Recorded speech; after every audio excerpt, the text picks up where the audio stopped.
Hey guys, it's Coach Steve, and I've got this week's workout brief. Starting on Monday, we're going to start a new cycle, and this time for the deadlifts.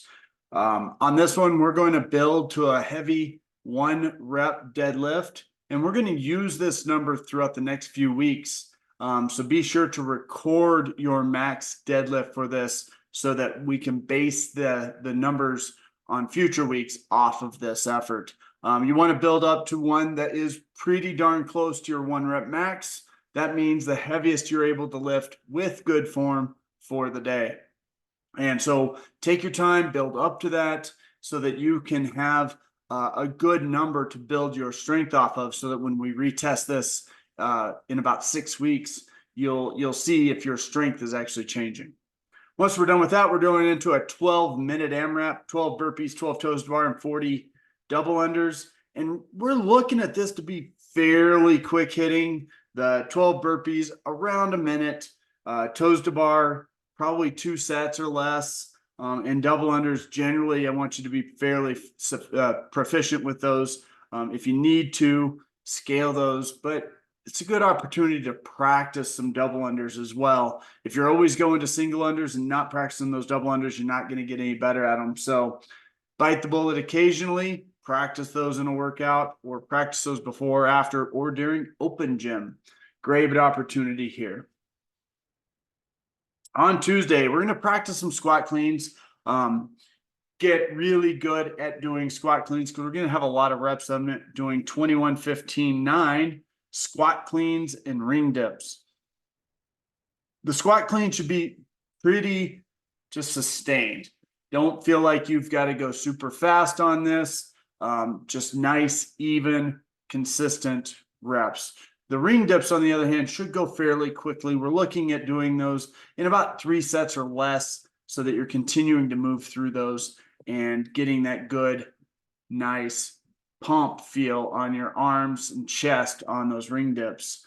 Goal time here is pretty darn fast, trying to get this in under 15 minutes.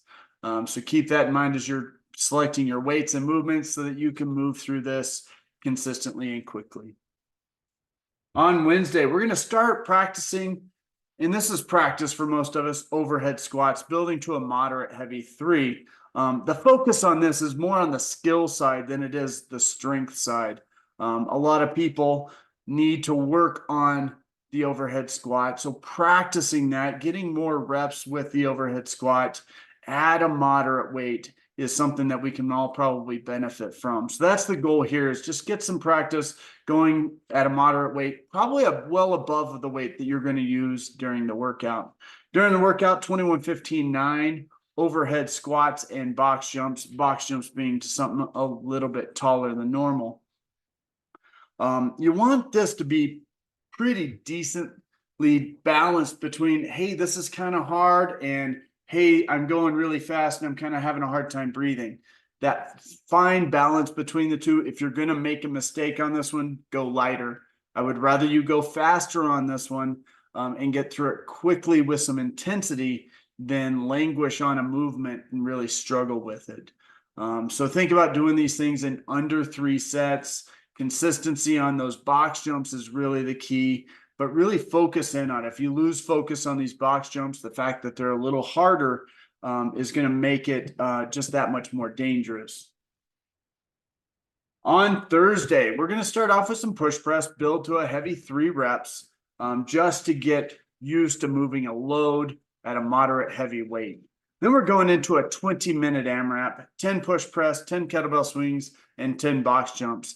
And this one is just going to be very consistent, moving for 20 minutes between these 3 movements. None of the 3 movements should be something that you feel like you have to break up. 10 reps should be well within your range to do unbroken for all 3 of these movements throughout most of the 20 minutes. As you approach the end, that may change a little bit as you get a little oxygen deprived, but generally you should feel like you can move all 3 of these movements very consistently for the 20-minute effort. On Friday, we're going to practice ring muscle ups, spend a good amount of time on those, and then we're going into 3 rounds of 50 air squats, 7 ring muscle ups, and 10 hang power cleans. This one is one of those that I would prefer to see people scaling this down. So you're moving fairly quickly, but those ring muscle ups are one of those places where that may be an opportunity to practice something that is a little bit difficult for you during a workout. I'm not saying everybody needs to, but if this is another place, just like double unders, if you constantly go to the same option during your workouts, we're probably not progressing. So think a little different on this one. If you're always doing jumping ring muscle ups, maybe a chance to do something slightly different, maybe some negatives or maybe some banded ring muscle up variation to try to get a different stimulus here. And then the hang power cleans, something that should be moderately challenging for the 3 rounds. 10 reps is not a low number. It's not a high number either. So just pick a number that's moderately challenging there, keeping in mind that those muscle ups will hit those shoulders. Goal time on the 3 rounds of squats, muscle ups, and hang power cleans is between 8 and 12 minutes. Cap is 18 minutes. On Saturday, going into a 25-minute AMRAP partner workout. 400-meter run, both partners run 400. 50 dumbbell push press, 50 pull-ups, 50 front squats, 50 push-ups, 50 dumbbell walking lunges, 50 air squats. Everything but the run can be broken up between the two, but the running's done as a pair. So both of you run, both of you finish that. When you get back in, you start moving those weights and getting through that. 25-minute AMRAP means that everybody will get a good workout on this, and that means that you should not go out super hot. 25 minutes is a long time to do a workout. Just keep that in mind when you get started, because that first run, really easy to go out really hard and then get inside and start hammering away on those weights. It will catch up to you. That's what we have coming up this week, guys. Look forward to seeing you in the gym. Bye.